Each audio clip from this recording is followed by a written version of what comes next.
Ini adalah Hyundai Kona dan ini adalah antara segmen B crossover yang paling laju di dalam market Malaysia. Dia ada banyak pesaing dan antara yang notable adalah Proton X50 dan juga Kia Seltos. Tapi Kia Seltos dekat Malaysia, dia ada ura-ura tapi dia tak masuk lagi. So kita leave out dia punya Seltos tu. Kenapa kita suka bandingkan dengan X50 dekat dalam forum? Yelah sebab dua-dua pun antara design yang baru yang boleh kita nampak dekat dalam Malaysia ini. So dekat dalam video ni saya akan tunjukkan kepada korang apa yang Hyundai Kona boleh offer kepada kita. So jom kita tengok. Saya pinjam Hyundai Kona ini daripada Hyundai Sime Darby di arah Damansara, dan kepada sesiapa yang berminat untuk membeli kereta Hyundai yang terbaru termasuklah dengan kereta Hyundai Kona ini, saya letakkan nombor-nombor di bawah untuk korang kontak untuk korang punya convenience. Saya akan tunjukkan kepada korang features pelik dan features menarik yang ada dekat dalam kereta ini, bermula daripada dalam interior. Untuk pemandu, tangan bahagian kanan kita boleh mengawal apa yang ada pada bahagian kanan steering. Lepas tu yang ni kita panggil sebagai blind spot monitor. Head up display. Head up display ni kita boleh tengok kita punya yang ada pada bahagian atas ni. Ini adalah lane assist. Kalau kita masuk line tiba-tiba tanpa bagi signal lah, nanti dia akan bunyi. Lepas tu ini adalah button untuk traction control off. Untuk Hyundai Kona, kita punya seat ataupun kerusi pemandu akan diberikan electronic power seat. Kiranya segala-gala adjustment untuk kita buat untuk kita punya seat boleh kawal secara elektronik. Kita even ada lumbar support, iaitu kita punya bahagian belakang ni. Saya dah beberapa hari menggunakan kereta Hyundai Kona dan saya rasa lumbar support itu adalah satu features yang sangat menarik dan juga betul-betul membantu dalam pemanduan untuk jarak yang sangat jauh. And selain daripada kerusi, saya tetap sukakan dia punya steering. Hyundai Kona punya steering ada macam-macam button untuk kita kawal, plus dengan design dia yang sangat menarik daripada bentuk yang bulat macam tu. So memang smart. Di button bahagian kanan steering Hyundai Kona, kita ada cruise control pada bahagian kanan. Kita boleh limit kita punya speed. Benda tu semua untuk kita punya safety. And kita punya konfigurasi pada kita punya gauge cluster pada bahagian depan steering boleh dikawal melalui bahagian kanan steering, dan bahagian kiri pula untuk kawal kita punya infotainment system. So apa yang ada pada infotainment system ini, macam yang korang cakap lah, Hyundai Kona ni dia punya infotainment system, dia punya design tu tak ikut standard 2020 kan. Nampak macam dull sikit, tapi selepas sehari kot ke berapa jam saya pakai kereta ni, saya dah rasa macam okey je sebenarnya. Walaupun dia nampak dull, dia ada Apple CarPlay, dia ada Android Auto. Benda-benda itu semua memang sangat baik, dan tak semua kereta yang berharga macam ni ada features itu semua. Dan walaupun nampak kecil, itu adalah apa yang kita nak sesebuah kereta itu ada. Hyundai Kona yang bestnya bila kita masuk highway, dia bukan ada cruise control sahaja, dia even ada smart cruise control. First kita tekan cruise control dan kita akan boleh nampak pada bahagian situ, kita tekan je nanti keluar cruise control, kita dah boleh kawal. Okay, so kita tekan pada rest ni, tekan je bawah ataupun atas, kita dah boleh kawal dah. And dia even ada safety lagi. Nampak kereta depan dia berhenti, dengan kita pun break. So dia still membantu kita untuk slow down walaupun kadang-kadang kita tak perasan. So that is such a smart thing to do for cruise control. Bila kita duduk dekat kita punya driver side, kadang-kadang kita punya kaki kanan memang pegang pedal, pegang brake. Untuk Hyundai Kona memberikan satu pedal kosong pada bahagian kiri untuk kita letakkan kaki kiri kita dan rest supaya kita tak rasa terlalu macam cramp. Satu yang Hyundai Kona ni bagi adalah kawasan yang luas pada bahagian kaki kita. Standard apa yang kita dapat dalam Hyundai Kona adalah kita punya blower dan juga aircon secara auto boleh dikawal pada bahagian tengah dan juga bawah infotainment system. Dan yang saya suka, walaupun dia dull pada bahagian atas, pada bahagian bawah daripada aircon dan juga blower, kita ada kawalan aircon, kawalan heater belakang dan juga beberapa lagi features yang ada pada line ini yang saya nampak menarik sebab dia nak ala-ala macam Continental Cars. Macam Audi ke apa, kita akan nampak features ataupun design pada bahagian bawah ini. Sebab Hyundai sekarang kita punya designer memang dah designer sama dengan Lamborghini Countach rasanya designer Hyundai Kona ni. So tak mustahil lah dapat elemen-elemen daripada Continental. Dan di bawah dia pula ada satu tempat letak phone, tertutup macam ni. Bila dah ke bawah sangat, kadang-kadang saya terlupa phone saya kat mana sebab kita duduk pada bahagian atas dan mata kita tak perasan kita punya phone tu. Tapi kalau dah biasa mungkin boleh. Dan di tengah Hyundai Kona memberikan wireless charging. Untuk pemilik-pemilik handphone yang memiliki wireless charging punya features, boleh menggunakan Hyundai Kona sebab dia ada wireless charging. Drive mode diletakkan pada bahagian kiri tangan kita berdekatan dengan kita punya gear. So kita boleh kawal kita punya Hyundai Kona dalam bentuk comfort, eco mode ataupun sports mode. Sports mode memang power gila, serius. Eco idle macam Prodom IV ada. Kita ada downhill assist dan juga parking front sensor. Itu semua berada berdekatan dengan gear, dan gear itu sendiri pula dia boleh convert daripada auto kepada manual. Dan satu lagi yang saya study, yang saya nampak korang tak suka dan saya rasa saya faham kenapa, adalah kita punya handbrake. Yes, harga kereta ini bermula daripada 115,000 dan dia memberikan handbrake pada tahun 2020. Itu adalah satu features yang tak patut ada pada 2020 untuk harga 100,000 ke atas. Tapi yang saya suka adalah tempat letak kad ini.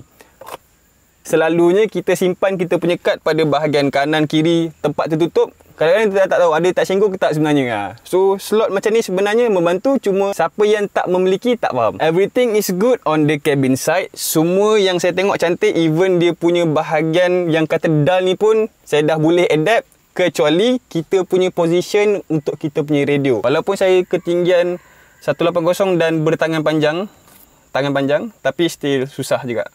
Itu satu hal. Berbeza daripada X50 Proton, sebenarnya Hyundai Kona ni dia punya niche yang tersendiri, iaitu pada performance dia. You see, industri kereta dekat dalam seluruh dunia kadang-kadang dia akan bagi tahu on paper lain daripada apa yang ada dekat yang sebetul-betulnya. Macam contoh S50, dia claim 7 point ataupun 8 point something 0 to 100. Namun masa kita orang test dekat Sepang dulu, mostly we got on 10 second. Saya akan tunjukkan kepada korang, kita orang try 0 to 100, kita masuk sport mode, terus tekan minyak. Jom kita tengok. Jom.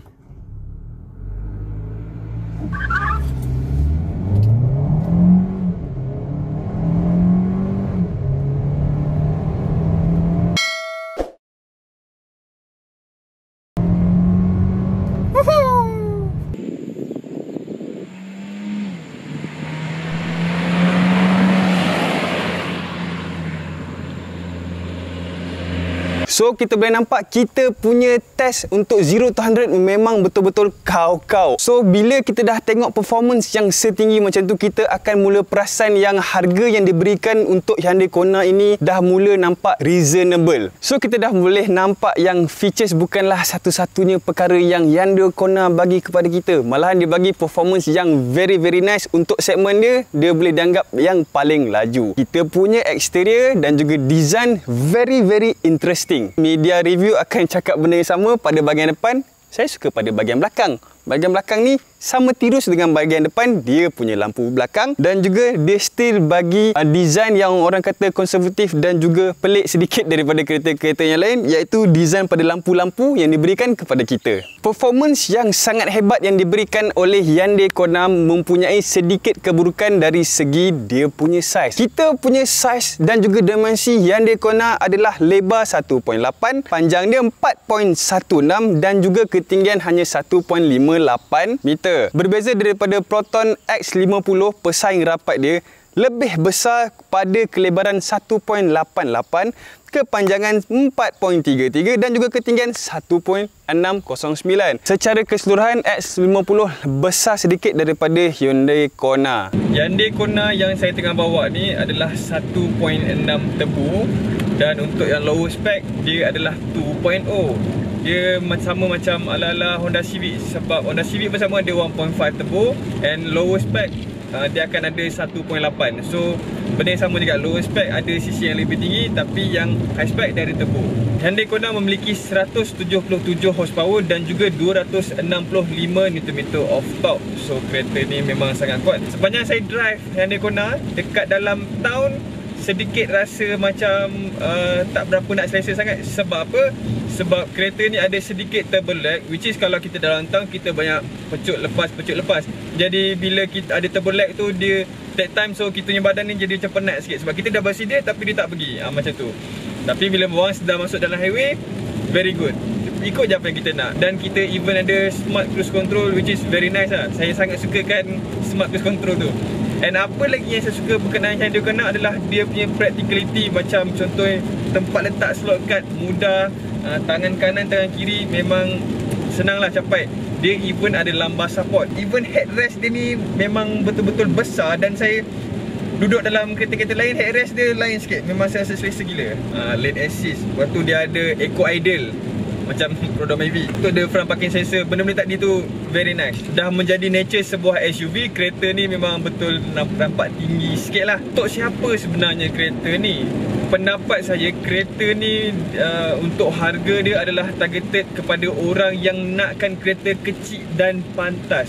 Sebab kalau kita check balik, segmen B tak semua pantas tau. Tapi kereta ni boleh mencapai 7 ke 8 second 0 to 100. So it's quite fast. Biasanya untuk mencapai performance macam tu, biasanya ia adalah kereta yang sports atau kereta yang lebar ataupun kereta yang betul-betul besar cc, ibarat Range Rover. Tapi tiada lagi SUV kecil yang mampu bergerak macam ni lah. Ada, mungkin ada, tapi it's quite rare. Saya sangat sukakan Hyundai Kona kerana dia punya size yang kecil, so dia agile dan juga performance yang baik. Cuma dia ada isu sedikit pasal harga tu lah. Dia start from 111, dia start from 115 macam tu. Jadi ini sahaja kita punya review untuk Hyundai Kona pada kali ini. Jadi terima kasih kerana menonton sampai habis, sampai ke sini. Sila subscribe sekarang, sebab kalau tak subscribe kan terlepas pula video-video macam ni. So sila subscribe sekarang dan tekan loceng sekali. So jumpa lagi lepas ni. Kalau ada cadangan kereta ataupun cadangan untuk kita punya topik untuk next video, just komen saja kat bawah. Kita akan cuba fulfill untuk korang, okay? So sehingga berjumpa lagi. Assalamualaikum. Selamat tinggal, bye.